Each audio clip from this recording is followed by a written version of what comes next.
Mali kɛnyɛrɛye kunnafonidi so Joliba TV ye a ka baaraw bɛɛ lajɛlen ɲɔngiri kunu tarata min laɲini kɛra jamana ɲɛmɔgɔw fɛ ka sabu kɛ u ka baarakɛ gafe lisansi bɔlen kɔfɛ u bolo. CNT wasadenkɔrɔ Isa Kawujim ka kunnafonidi dɔ tɛmɛlen kɔfɛ u ka jabaraniso kan. Mohamed Daɲogo bena o kunnafoniw lase an ma sisan jamukan kɔnɔ. Ameriki jamanatigi kura min sugandira Novembre kalo tile 5 kalata la Donald Trump ko k'a bɛna lɛnpo kura sigi Mexique, Canada ani Chine jamana ka sanni feere fɛnw kan minnu bi don Ameriki jamana kɔnɔ ye. Kɛnɛya nasiraw fɛ kanjabana n'a bɛ wele nanzarakan na ko meningite bɛ ka tiɲɛni kɛ farafina tilebiyanfan jamana camanw kan. Amidu Mayiga ye dɔgɔtɔrɔ ye ka bɔ sigida 4nan na Lafiyabugu, ale bɛna ka na an ka ɲiningaliw jaabi kanjabana kun kan. Nin de bɛna kɛ aw ka kunnafoni la kumabaw ye ka fara kunnafoni caman wɛrɛw kan min bɛɛ lajɛlen latɔmɔna an ka kunnafonidilaw fɛ Washington na ani diɲɛ fan wɛrɛw fɛ. A y'aw bisimila. An balimaw a y'aw bisimila. VOA Bambara ka Malikura kunnafoniw ni y'o kɛnɛ sigilen ye min bɛnna tarata ma Novembre kalo tile 26. Kunnafoniw an b'a kɔrɔ cɛ ka taa n'a ye Bamakɔ. Mali kɛnyɛrɛye kunnafonidi so min bɛ wele ko Joliba TV News olu ka baarakɛ gafe minɛlen kɔfɛ u la kunnafoni labanw y'a yira k'a fɔ u ka baara bɛɛ lajɛlen ɲɔngirila bi tarata min laɲini kɛra jamana ɲɛmɔgɔw fɛ. Sababu bɔra min na o de ye k'a fɔ CNT ka jɛkulu tɔnden kɔrɔ Isa Kawujim ale ka kunnafonidi dɔ min kɛra u ka jabaraniso kan de ye nin waliya in sababuya. VOA Bambara ka kunnafonidila Mohamed Daɲogo ale b'an bolo ni waati in na nɛgɛ kan a bɛna ka na walawalali kɛ an ye kunnafoni laban minnu bɛ a kuɲɛ kun kan. Mohamed, i n'u la. Mariama ni wula. Ayiwa, i bɛ se k'a fɔ an ye ni waati laban ninnu na sisadani na kunnafoni laban jumɛnw bɛ Joliba TV olu ka baara ɲɔngiri an'u ka gafe lisansi bɔli la u bolo o lahalayaw kun kan. Mariam y'a fɔ cogo min na u ka baara kɔni a ɲɔngirila bi sabula sɔgɔmada in na an wulilen an ka baara fɔlɔ kɛra mun ye o de ye ka télé bila Joliba TV la k'a lajɛ an y'a ye k'a fɔ ale kɔni téléso a fɛnw bɛɛ tigɛlen don u tɛ ka baara kɛ a tɛ miniti 30 yɛrɛ ɲɔgɔn bɔ ne ni Joliba TV ɲɛmɔgɔba n'o ye Kwasi Unso ye ne y'o wele k'a ɲininka ko yala lahala jumɛn bɛ yen télé tigɛlen kɔfɛ a kɔni y'a yira n na k'a fɔ ko kumaɲɔgɔnya minnu bɛ sen na walasa haki kelen don ka i ka dɔn k'a fɔ ɲangini min ta dɔ ka bɔ u la k'u bɛ o baara la nka sani n'ale ka kuma n tun ye senfa ka se kunnafonidilaw ka soba yɛrɛ la n'o ye Maison de la Presse ye Banjugu Dante n'o ye ɲɛmaaba ye n'ale fana ye ɲɔgɔn kumaɲɔgɔnya ale fana ye nin kuma kelen de fɔ n ye ka yira k'a fɔ ko bi kɔni a yirala k'a fɔ kɔni Joliba TV kɔni baaraw olu ɲɔngirila nka kumaɲɔgɔnyaw olu de bɛ sen na halisa o la an bɛ se ka mun fɔ k'a da nin yɔrɔ kan sa o de ye k'a fɔ haki kɔni t'a yira k'a fɔ ko Novembre kalo tile 26 n'o ye bi ye ko a bɛ tigɛ o kɔni kɛra nka kunnafonidilaw fana tun ye fɛɛrɛ minnu tigɛ n'o ye kumaɲɔgɔnya baaraw ye olu daminɛna kunun ntɛnɛn olu bɛ to sen na i k'a dɔn k'a fɔ fo wagati nataw la an n'a dɔn k'a fɔ ni olu wolola mun na an n'a o da an ka lamɛnnikɛlaw olu tulo kan n'Ala sɔnna. Nin diyara ye Daɲogo an ka foli b'i ye nin tun ye VOA ka laselikɛla Mohamed Daɲogo ka laseliw ye ka bɔ Bamakɔ. An bɛ taa Gawo mara la katakatani o nafa ka bon u ka marabolo kɔnɔ kosɛbɛ sanko musow ka yɛlɛma baaramisɛnninw minnu bɛ kɛ k'o bɛ ka kɛ sababu ye ka dɛmɛ don a caman ma u ka taa ni ka segin baaraw la nka a yirala k'a fɔ cakɛda so min sigilen don siraba kɔlɔlɔ kɛlɛli kama n'o bɛ wele ko ANASER y'a yira k'a fɔ ko sirabakan kasaraba fɛn fɛn bɛ kɛ Gawo mara la kɛmɛdonya o kɛmɛdonya ko 98 ɲɔgɔn bɛɛ lajɛlen sababu bɔra katakatani de la. VOA ka kunnafonidila Amandidine Jalo ka bɔ Gawo ale b'o lase an ma. Bolimafɛn sen sabani n'a bɛ wele ko katakatani ale de bɛ mɔgɔw cɛla fanba ye Gawo sirabaw kan kosɛbɛ ni moto ni sen saba de musow ka tamasira feerew ye kosɛbɛ Gawo. Mariam Ture ani Mariam Mayiga olu de bɛ don ni sen saba nin kɔnɔ don o don ka taa sugu la nafa min bɛ ni bolimafɛn la o bɛna dɔ ɲɛfɔ an ye o la. Nafaba de bɛ katakatani na an bɛ katakatani bolilaw fo kosɛbɛ. Ne yɛrɛ bɛ n yɛrɛ ɲininka an kun bɛna kɛ cogo di ni katakataniw kun tɛ yen nɔ u ka nɔgɔ wa a bɛ waati nɔgɔya mɔgɔw bolo. Don o don sɔgɔma ne bɛ taa sugu la katakatani de la walasa an bɛ se k'an ka feeremisɛnninw kɛ cogo min na mɛ kuma dɔ la an bɛ gɛlɛyaw sɔrɔ a kɔnɔna na piriko fanfɛla la pase bɛ bali ka yɛlɛma n'an ye ɲininkali kɛ u b'a fɔ ko karibiran sɔngɔ de yɛlɛla o de kama u bɛ ka transport gɛlɛya an ma nka nafa kɔni b'a la parce que n'i y'a ta k'a jateminɛ ani tɔw o ye lafiya ka bon. Ni bolimafɛn ninnu mɔgɔ ta kɔfɛ a bolibagaw bɛ baara wɛrɛ caman kɛ n'a ye. Mohamed Oyayit min ye ni bolibaga ye a b'a ka jɛnatigɛ fɛn caman sɔrɔ nin la. Bon alhamdulillah n'o kulu ko ko sabu an bɛ Ala fo ka barikada nin baara in kɔnɔna na. An bɛ se an yɛrɛw kɔrɔ ani an ka denbayaw. An tɛ baara foyi dɔn ni nin tɛ. An bɛ ka fɛn fɛn sɔrɔ an ka ɲɛnamaya la. A bɛ sababu ye nin baara de ye n'o ye katakatani boli. Sama-samali bɛ hakilinaw la o ko la hali ni Mohamed bɛ ka hɛrɛ sɔrɔ nata ye caman bɛ ka u ka dusuma kasa yira ko katakatani tɛ olu ta ye o de kɛra degun ye olu ma. Asadiya Hamma katakatani bolila. Barobita nafa ka dɔgɔ i n'a fɔ a ka ca ni barobita b'i bolo yɛrɛ n'i ye min sɔrɔ i y'a sɔrɔ i yɛrɛ mais n'a t'i bolo n'i taara lo waati dɔ la hali i tɛ se ka a tigi yɛrɛ ta sɔrɔ kuma tɛ kɛ sɔngɔ sɔrɔ n'a tiɲɛna fana i kan ka dilan polisiw fana bɛ sira la waati dɔ la i bɛ minɛ u bɛ dɔ f'i ye i tɛ se ka min sara donc i n'a fɔ n'a t'i bolo ou bien n'a b'i bolo fɛn min don an b'a la an man ka darimɛ ɲini a la quoi mais ni y'a ye a nafa ka dɔgɔ quoi a nafa ka dɔgɔ. Bɔrɛ kan gwandange bɔnshe nda bɔrɛ kan shindange bɔnshe imantafu. Danfaraba de bɛ katakatani bolilaw ni ɲɔgɔn cɛ. Dɔw bɛ olu bɛ baara kɛ u yɛrɛ de bolo. Dɔw fana bɛ yen olu bɛ baara kɛ mɔgɔw de bolo. Wala an tɛ sɔrɔ kelen na. N'i ka katakatani yɛrɛ ta ye i bɛ fɛn fɛn sɔrɔ o bɛ i yɛrɛ ta ye. N'i bɛ baara kɛ mɔgɔw de bolo o ka gɛlɛn i ka caman sɔrɔ. Wala o bɛ kɛ gɛlɛyaba ye katakatantigi ni ale ni katakatani bolila ni ɲɔgɔn cɛ. Ɲamana du mɔ ni da barbarita ko wargo caraga. Hali ni mɔgɔw dɔw bɛ ka u ka yankan yira n'a ye. Jamana sirako ɲɛnabɔbaw jɛkulu don n'o ye ANASER olu y'a yira k'a fɔ ko kɔlɔlɔ caman bɛ nin bolimafɛn na ka sabu kɛmɛ sara la Gawo Siraba kasaraw u bɛ jɔyɔrɔ 98 ta o la o yɛrɛ kun ye Siraba sariyaw dɔnbaliya ye. Mulai Atayabu ANASER Gawo. Katakataniw kɔni u ka accident ka ca olu yɛrɛ de bɛ accident provoqué fana ka caya parce que a bolibagaw u ma code de route kalan permis t'u bolo u tɛ règle foyi dɔn de la circulation ka sariyaw foyi hali kelen u t'a ɲɛ dɔn donc accident 100 la n'a kɛra Gawo bi bi in na i b'a sɔrɔ 98 a bɛɛ katakataniw de nɔ don a bɛɛ katakataniw de nɔ don. Katakatani bolila ninnu yɛrɛ bɛ gɛlɛya caman fo u ka baara la i n'a fɔ esansi gɛlɛya ani sirabaw tiɲɛni. Imadidi Umar Jalo VOA Bambara Gawo. Bamakɔ ka kɛɲɛ ni waati yɛlɛma kɔlɔlɔ kɛlɛliw ye sɛgɛsɛgɛliw y'a yira k'a fɔ muso caman minnu ye kɛlɛɲɛbɔlaw ye n'u sigilen don sigida 6nan na Falajɛkaw fɛ yen olu caman ka hakilina baaraw bɛnnen don dahirimɛ ɲini siraw fɛ n'o bɛ kɛ ni ɲama woloma ye walasa ka se ka ɲama ani mana foroko minnu bɛ ɲama na k'olu tɔmɔ k'u dahirimɛw sɔrɔ a la wa k'a bɛ ka se ka kɛ sababu ye fɛnɛ ka kɔlɔlɔ dɔ bɔ waati yɛlɛma yɛrɛ o degun na. VOA Bambara tɔgɔla Mariam Kuyate wulila ka t'i ɲɛ da ni muso kofalen ninnu ka Falajɛ a ye kunnafoni seereya minnu sɔrɔ u bolo an ka ɲɛmadaw fɛ. Ni waati in na ani musolaka minnu bɛ ɲɔgɔn fɛ sa o de ye musow ye minnu sigiyɔrɔ bɛnnen don camp de déplacés ma min yɛrɛ tegunnen don Falajɛ. Musolaka minnu don u ka baara bɛnnen don ɲamatɔmɔ ma kɛrɛnkɛrɛnnenya la manaforoko mananjalanw fo ka taa se nɛgɛw ma u bɛ nin fɛn ninnu feere yaasa ka se ka u dahirimɛ yɛrɛ sɔrɔ a la. Ne bɛ bidonkolon tɔmɔ n bɛ mana sachet tɔmɔ ji suma manani ani manani jɛma an bɛ taa feere. Tile kɔnɔ don dɔ n bɛ se ka kilo 10 sɔrɔ don dɔ n bɛ se ka kilo 15 sɔrɔ don dɔ yɛrɛ ni n timina jara don min na an bɔra ɲɔgɔn n bɛ se ka kilo 20 sɔrɔ. A kilo ye an b'a feere 25. Wari in sɔrɔlen kɔ ne bɛ taa balo san k'a tobi k'a di n ka denmisɛnninw ma. An ka dɔn k'a fɔ ka kɛɲɛ ni musolaka ninnu kɔni ka baara ye sa a yirala k'a fɔ k'u bɛ gɛlɛyaba de sɔrɔ nin baara in na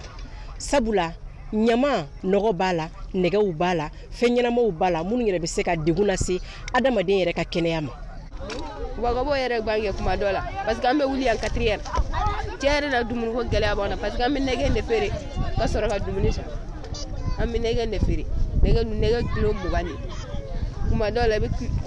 kilo 10 sɔrɔ kuma dɔ la kilo 15 kuma dɔ la yɛrɛ hali kilo 2 i t'a sɔrɔ yɛrɛ buteli b'an tigɛ yɛrɛ de buteli b'an tigɛ kuma dɔ la dɔ yɛrɛ b'an bagabaga sira la. Muso minnu ka baara bɛnnen don ɲamatɔmɔ ma camp de déplacés la yan Falajɛ u k'u ka laɲiniba ye fɛn min ye bi u bɛ ɲama minnu tɔmɔ u yɛrɛ ka se ka ni ɲama ninnu bayɛlɛma ka u to u sigiyɔrɔ la. An bɛ ɲama in tɔmɔ an bɛ taa balo de ɲini denmisɛnninw b'an bolo se t'an ye an bɛ si yɔrɔ ɲɛnama yɛrɛ t'an bolo degunba de bɛ an na bi sisan an b'a ɲini maliyɛnw fɛ u bɛ an dɛmɛ fɛn dɔ la an bɛ se ka mana tɔmɔ denmisɛnninw b'an bolo baarakɛla b'an bolo kan gɔbɛrɛnɛ nana masin baara ninnu di an ma an bɛ se ka ɲɛmɔgɔ bɛ don an ɲɛfɛ an bɛ se ka baara ɲini o la mɔgɔ tɛ se ka don o don mɔgɔ dɛmɛ o don i nana bi malo bɔrɛ kelen di ne ma denbatigi a bɛ ban o kan forcé baara dira an ma an bɛ se ka dɔ ɲini o la an bɛ ka o de ɲini aw fɛ an ka dɔn k'a fɔ ɲama bayɛlɛmali a bɛ nafaba de lase an yɛrɛ ma kɛnɛya bunakun yɛrɛ kan a b'an ta ka bana caman ma an ka sigidaw fɛnɛ sanuyako la a bɛ olu bɛɛ lajɛlen fɛnɛ ni sabati Mariam Kuyate ka lasirikan don ka bɔ Bamako VOA Bambara tɔgɔ la sisan an bɛna don an ka jɛmukan ta ko filanan o hukumu kɔnɔ o kosɔn an b'a ɲini aw fɛ aw ka to an ka arajo fiɲɛsiraw ni jabarani so kan aw kan bɛ sɔɔni k'i abonné VOA Bambara WhatsApp la walasa kunnafoni fosi kana fɔ i kɔ o ka nɔgɔn kojugu i ka WhatsApp kɔnɔna la i bɛ taa statut lajɛyɔrɔ la yen i b'a sɛbɛn VOA Bambara i b'an ka chaîne ye a kɛrɛfɛ i b'a sɛbɛnnen ko suivre i bɛ i tɛgɛ digi o kan o la fosi tɛ fɔ i kɔ ni ko seko ni dɔnko n'i ma se dɔgɔnɔ jamana i bɛ se ka kunnafoni sɔrɔ ka bɔ Mali la Laginɛ ani Burkina Faso be a bɛ wele wusula min na ko kɛlɛ banna hali cɛ dusukun mana kɛ fara ye n'a y'a kasa fo ka taa se Sénégal ma je dissous l'Assemblée nationale o fara anglais kalanni kan bamanankan sira fɛ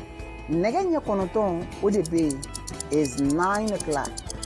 what time is 8 VOA Bambara ka WhatsApp kan farafinna ni diɲɛ kunnafoni fosi tɛna fɔ aw kɔ bilen ayiwa sɔmɔgɔ don dɛ a ci limanaw fana ma ka segin ka na aw ma an ka foli b'aw ye dan tɛ foli min na k'a fɔ aw ye aw sɔgɔlen don VOA Bambara ka malikura o kunnafoniw na min bɛ ka lase aw ma Mariam Tarawele fɛ an bɛ kunnafoniw kɔrɔcɛ ka taa n'a ye farafinna gun kan ani diɲɛ fan wɛrɛw fɛ Israel jamana finitigiw ye u ka sanfɛ mugu ci pankuluw kɛ ka dan kari bi Liban jamana fan caman na min daminɛna ko kabiri kunu tɛnɛ ni mugujugu min n'a bɛ ka ci kɛra sababu ye ka mɔgɔ 30 ani kɔ ɲɔgɔn ni bɔnɛ min kɛra Israel jamana ka finitigikuluw fɛ k'o waati y'a sɔrɔ Israel jamana bɛ hakilina falenfalenw na cogo min na bɛnkan dɔ bɛ se ka lasɔrɔ ani Hezbollah finitigijɛkuluw cɛ nka a yirala k'a fɔ ko ni kɛlɛ in kɔni a bɛ ka juguya ka taa fɛ wa min ye kɛlɛ ye n'o bɛ senna hali bi Israel jamana ni Iran jamana fɛ ko diɲɛ kɛlɛban jamanaw caman olu bɛ wulikajɔ hakilinaw ta lila nin waati in na cogo min na nin fitinɛ bɛ se ka dala faga ni jamana ninnu ni ɲɔgɔn cɛ ka tɛmɛ ni kunnafoniw ye hali bi Ameriki jamana tigi kura min sugandira Novembre kalo tile 5 kalata la Donald Trump ye a lase k'a fɔ ko a bɛna hakilina dɔw ta min latɛmɛna a yɛrɛ tɔgɔla bɔlɔlɔ sira fɛ n'o bɛ wele ko Truth Social a y'a yira o senfɛ k'a fɔ ko maa minnu sugandira a fɛ ka bila dancɛ kow kunna olu ka baaraw bɛna bɛn maaw ma minnu donna Ameriki jamana kɔnɔna la ka sɔrɔ Ameriki jamana yamaruya sɛbɛn sira si ma sɔrɔ u kun min bɛ se k'u ladon jamana kɔnɔ ko k'olu bɛɛ lajɛlen ɲini k'u labɔ ni kunnafoni ninnu bɛɛ lajɛlen dira Veronica Villafan ale fɛ n'a man jara ale b'a bayɛlɛma VOA Bambara tɔgɔ la an ka an ɲɛmada o fɛ Donald Trump ka laɲini ye de walasa ka kɔlɔsili cakɛda bila sen kan dancɛw la wa a ye san 30 kɛ a bɛ baara ko kan tungaladenw ka kɔlɔsiliw kama républicains ka mɔgɔ min tɔgɔ Tom Homan y'a jira u ka ɲɔgɔn yeba sen fɛ ko États-Unis jamanakuntigiw bɛ kumana dancɛ lakanako kan nka Trump dɔrɔn de y'a bɔ a sira fɛ a ye lakana sabati dancɛ la n'a ma deli ka kɛ an ka jamana tariku kɔnɔ sɔsɔli t'o la wa a b'o lakana feerew lakuraya dancɛ la Donald Trump ye layidu ta fanga ɲini ɲɛnajɛ kɔnɔ ko tungaladen min ni États-Unis yamaruya sɛbɛn t'i bolo a b'i lasegi ka taa i bɔ jamana na ni ye kalikandi kɛ don min tungaladen minnu ni sɛbɛn t'u bolo b'u gɛnni damina ka bɔ États-Unis dugukolo kan tiɲɛ don dɔnnibagabaw y'a jira ko tungaladenw ka gɛlɛyaw ni mɔgɔjugu minnu bɛ tiɲɛniw ni fagaliw kɛ États-Unis u tɛ ɲɔgɔn ɲɛsira la nka Tom Homan ko tungaladenw gɛnni b'a to fili minnu kɛra Joe Biden ka mara kɔnɔ tungaladenw ka kɔɲɔw kan fɛɛrɛw jɔnjɔn bɛna sɔrɔ o la jamanakuntigi Trump bɛna dancɛw datugu tungaladenw ɲɛ nka o tɛ Biden ni Harris ka laɲini ye an bɛna dɔrɔgu kɛlɛ ani mɔgɔfagaw fana bɛna dabila kiw kɔnɔ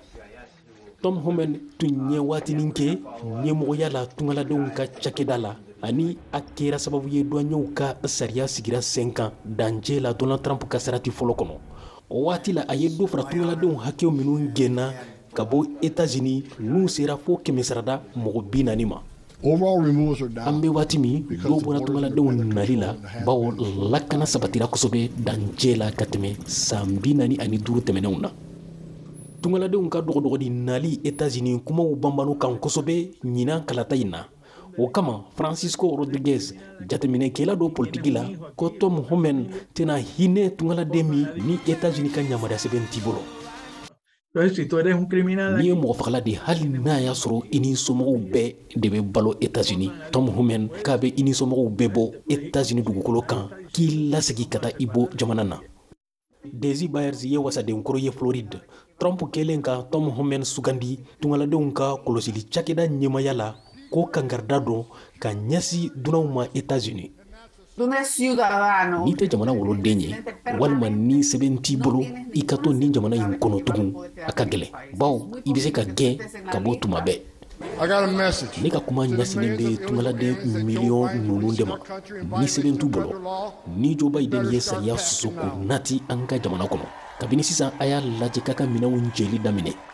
Tom Homan ye polisikɔrɔ ye n'a tun ye baara kɛ New York wa baara minnu sigira sen kan jamana lakanako kama san 2025 nata baaraw hokumu kɔnɔ a sen b'o la. O laɲiniw bɔra ɲininikɛlaw ka baɲumankɛtɔn dɔ de fɛ n'a tɔgɔ Heritage Foundation walasa ka lakanako sabati États-Unis. Amérique jamana kan hali bi jamanatigi kura sugandili n'o ye Donald Trump ye n'a ka kan ka fanga ta janvier kalo tile 20 san 2024 ye a lase k'a fɔ ko n'a ye fanga ta dɔrɔn a bɛna dɔ fara Amérique jamana ka l'impôt kan ka taa jamanaw ma i n'a fɔ Mexique, Canada ani Chine jamana. A y'a yira u sen fɛ k'a fɔ kɛmɛdonya o kɛmɛdonya fɛn min ye Canada ni Mexique ye 25 ɲɔgɔn o bɛna fara olu ka l'impôt sanni feerefɛnw kan minnu bɛ bɔ u ka jamanaw kɔnɔ ka don Amérique jamana kan yan. Ko fɛn min ye Chine jamana ta ye kɛmɛdonya o kɛmɛdonya o bɛna kɛ 25 ɲɔgɔn ye. Ni kunnafoni ninnu bɛɛ lajɛlen dira jamanatigi Donald Trump fɛ k'a fɔ ko n'a ye fanga ta janvier kalo a bɛna o lawaleya. An bɛ segin ka taa Mali jamana kɔnɔ ka kɛɲɛ ni kɛnɛya baaraw nasira ye. Kanjabana n'a bɛ wele ko meningite o bɛ ka fanga sɔrɔ kosɛbɛ nin waati laban ninnu na farafina tilebiyanfan jamanaw kan. An ye wele bila maa min ma bi o de ye Dr Amadou Maïga ye. Ale ye dɔgɔtɔrɔ ye ka bɔ sigida 4nan na Lafiyabugukaw fɛ Bamakɔ. A bɛna ka na an ka ɲininkaliw jaabi. Kanjabana a bɛ sɔrɔ cogo min na a n'a kunbɛ cogo kan. Dr Maïga i n'u la. An b'a n'u la Blanche. Ayiwa an b'a dɔn ni hɛrɛ dɔrɔn an bɛ Ala tanu. Ni waati ninnu na fiɲɛkolonci waati don ni a bɛ wele ko Harmattan o b'a yira k'a fɔ ko kanjabana o bɛ ka ɲɔ kosɛbɛ farafina tilebiyanfan jamanaw kan. Yala bana in a donnen don Mali kɔnɔ nin waati ninnu na wa a bɛ sɔrɔ cogo di yɛrɛ? D'accord. Blanche yanni n ka kuma daminɛ n bɛ foli bila VOA Bambara lamɛnbaa bɛɛ lajɛlen ma. Cɛ fara muso kan denmisɛnnin fara mɔgɔkɔrɔba kan n b'a fɔ bɛɛ ye ko nin wagati in na k'u ni ɲantuma komi y'a fɔ cogo min na ne tɔgɔ ye Amadou Maïga ne ye assistant médical ye ne bɛ Lafiyabugu commune quartier kɔnɔna na an bɛna masala fitinin kɛ kanjabana kan kanjabana n'a bɛ fɔ o ma ko meningite nin wagati in na a commencera ka dankari kɛ dɔɔni donc o hukumu kɔnɔna na an bɛ masala dɔɔni k'a kan ka kɛ ka a kɛ bana in yɛrɛ ye bana suguya ye ani bana in nacogo ani bana in bɛ se ka kunbɛn cogo minnu na an bɛna se ka dakuru ɲɛ fila fɔ olu kan Ala sɔnna. Ayiwa kanjabana a bɛ sɔrɔ cogo di? Voilà donc kanjabana yɛrɛ fɔlɔ bana min don yan'an k'a sɔrɔ cogo yɛrɛ fɔ an b'a bana yɛrɛ ɲɛfɔ mɔgɔw ɲɛna u k'a faamu kanjabana n'a bɛ f'a ma tuma dɔ la fana fiɲɛbana bana don min généralement ale ka teli ka sɔrɔ ni tilema ninnu bɔra ou bien ni fiɲɛkolo ninnu barika bonyana wagati min na fiɲɛkolo n'a bɛ fɔ o ma ko Harmattan bɛɛ b'a dɔn k'a fɔ an bɛ Sahel jamana de kɔnɔna na Sahel jamana kɔnɔna na fiɲɛ barika ka bon kosɛbɛ donc fiɲɛkolonba ninnu bɛ ci o de bɛ se ka kɛ bana in sababu yɛrɛ ka jɛnsɛn kosɛbɛ bon n'a jɛnsɛra yɛrɛ a bɛ kɛ épidémie de donc ale ye bana ye bana min bi se ka kunkolo zɛmɛ membrane dɔ bɛ kunkolo zɛmɛ na n'a bɛ fɔ o ma ko méninge donc n'o kɛlen don ka kunkolo zɛmɛ ji dɔ bɛ kunkolo zɛmɛ na n'a bɛ fɔ o ma ko myelinière ani cerveau yɛrɛ kɔnɔna na n'a bɛ se ka o attaquer a bɛ se ka dankari o la a bɛ se ka degun dɔw lase o ma a bɛ o infecter jusqu'à ce que a bɛ na ni kɔlɔlɔ caman ye f'a bɛ se ka na ni dankari yɛrɛ ye o yɛrɛ ka adamadenya donc bana in yɛrɛ ye bana cɛjuguba de ye bana in dɔnnen don kosɛbɛ nin wagati na ɲɛ bɛɛ b'a dɔn kanjabana ye bana min ye bana cɛjuguba de voilà maintenant a sɔrɔ cogo ale bɛ sɔrɔ cogo min na généralement ale bɛ se ka sɔrɔ mɔgɔw mɔgɔnifin yɛrɛ ni ɲɔgɔn cɛ mɔgɔnifin yɛrɛ bɛ se k'a lase ɲɔgɔn ma fiɲɛ b'a ta ka se k'a lase mɔgɔnifinw fana ma donc ale bɛ se ka sɔrɔ o sɔrɔ cogo ninnu de la voilà donc ale y'o bana sugu ye. O b'a yira k'a fɔ bana in a bɛ yɛlɛma wa ka bɔ mɔgɔ la ka taa mɔgɔ la wa mɔgɔ bɛ se ka yɛlɛma. oui bana in bɛ yɛlɛma mɔgɔ la mɔgɔnifin de bɛ se ka kɛ bana in sababu ye maintenant fiɲɛ bɛ se k'a ta fiɲɛ bɛ se k'a lase mɔgɔnifinw ma k'a sababuya bɔ mɔgɔnifin yɛrɛ la donc ale bɛ se ka sɔrɔ o cogo in na a bɛ yɛlɛmɛ a bɛ se ka yɛlɛmɛ mɔgɔnifinw ni ɲɔgɔn cɛ k'a sababuya kɛ fiɲɛ kolonbaw ni poussière ni fɛn wagati yɛrɛ kɛcogo ye quoi voilà ale de. mun de bɛ se ka kɛ walasa tanga bɛ se ka kɛ bana in ma an ka sigidaw kɔnɔ. bon an ka sigidaw kɔnɔ nin wagati ninnu na an bɛ parce que bana in yɛrɛ bɛ se ka bɛɛ sɔrɔ cɛ fara muso kan denmisɛnnin fara mɔgɔkɔrɔba kan bana in bɛ se ka bɛɛ sɔrɔ bon an ka sigidaw la sisan nin wagati ninnu na an ka kan k'an janto an yɛrɛ la an k'an janto denmisɛnninw na kosɛbɛ parce que a sababuya kɛ fiɲɛ kolon commencera ka ci dɔɔni c'est vrai que an ma don tilema kɔnɔna na mais an bɛna don fonɛnɛ de la mais fiɲɛ barika ka bon kosɛbɛ donc bana in yɛrɛ généralement ale ka teli ka kɛ tilema de fɛ kosɛbɛ ni fiɲɛ kolonbaw wulila mais du fait que fiɲɛ kolon fana bɛ yen nin wagati min na an bɛ ka don fonɛnɛ wagati min na tan a bɛ se ka dankari mɔgɔw la fana en réalité donc ale an ka denmisɛnninw kɔlɔsi parce que k'a ta denmisɛnnin min bɛ san 2 la fo ka taa se san 5 ninnu na fo ka taa se adolescent ninnu ni mɔgɔkɔrɔbaw ma an k'an janto an yɛrɛ la an k'an protéger an k'an janto fiɲɛ na an k'an janto fiɲɛ kolonba ninnu na an k'an ka disposition ta ka denmisɛnninw protéger kosɛbɛ nin wagati min na an ka janto la kosɛbɛ voilà donc ale bɛ se ka kɔlɔsi o cogo in na an bɛ se k'an janto a la o cogo in na voilà janto wɛrɛw fana b'a la vaccination fana b'a la peut-être an bɛna se olu fana ma ka dɔɔni fɔ olu fana kan. ayiwa ka kɛ ni waati yɛrɛ kuruni ye an ka foli b'i ye i y'a fɔ cogo min na waati natɔw la an bɛ segin ka na i ma kunnafoni minnu mana kɛ kanjabana kun kan n'o ye méningite ye k'o lase nka a kunbɛcogo ɲuman ye min ye ko maaw k'u janto u yɛrɛ la ani ka denmisɛnninw lakana ka tɛmɛ ni kunnafoniw ye an bɛ to bamakɔ kerecɛnw ka hiji o daminɛna n'a kan ka kɛ décembre kalo tile 25 ɲinan san kitakaw fɛ a yirala o senfɛ k'a fɔ ɲinan hiji hukumu kɔnɔ hijiden minnu bɛ ka bɔ kita olu bɛna kilomɛtiri 182 ɲɔgɔn de taama u sen na ka bɔ Kati ka taa kita walasa ka taa u ka bato kɛ VOA ka lasilikɛla Pascal Traoré ka bɔ Bamakɔ ale bɛ o kunnafoniw lase an ma.